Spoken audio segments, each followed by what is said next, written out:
God's greatest gift to His people, the ultimate transforming gift, is Himself.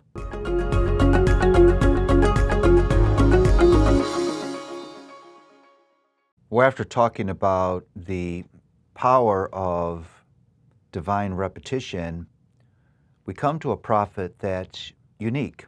Haggai has this unique central theme. It is the theme of the rebuilding of the temple. In fact, I would subtitle this prophet, The Rebuilding. And in focusing on the rebuilding of the temple, this little prophecy gets to the heart of the gospel message. You could not get more to the core of what our hope really is than this. You see, our hope is not in theology. Our hope is not in religious institutions.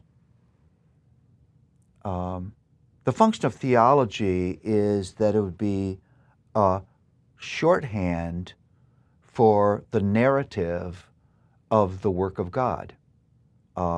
So instead of having to tell the whole narrative of the justifying grace of God and how He accomplished this, I can use the term justification.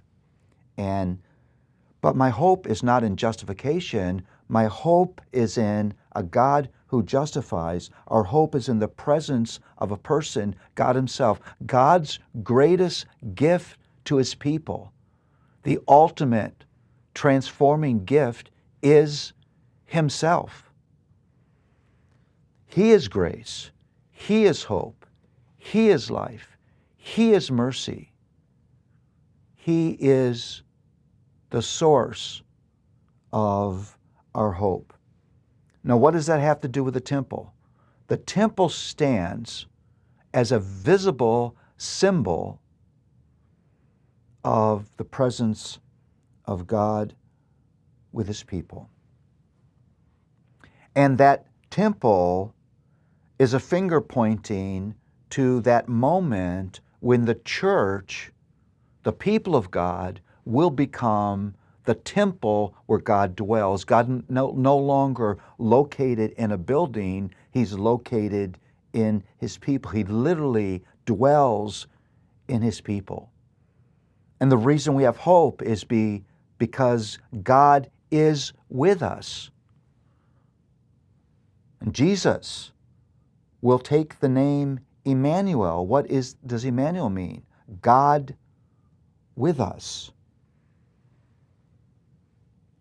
You could not get more at the center of what our hope is. Our hope is not in a thing. Our hope is not in a philosophy or a theology. Our hope is in God Himself.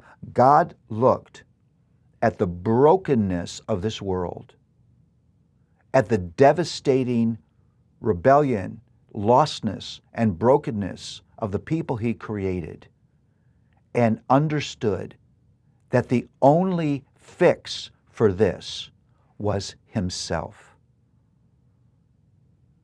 And that's why, in that night, with rather nervous Nicodemus, Jesus says these words, "For God so loved the world that He gave His only begotten Son." This rebuilding of the temple is a reminder to us that we have no hope if God separates Himself from us. We have no hope unless people who don't deserve it, who could never earn it, could never demand it, could never deserve it, have been blessed by the presence of God. God comes and He dwells with His people. Today, no matter what is going on in your life, you're blessed because God is in you, and He's with you, and He's for you. And that presence changes everything for you.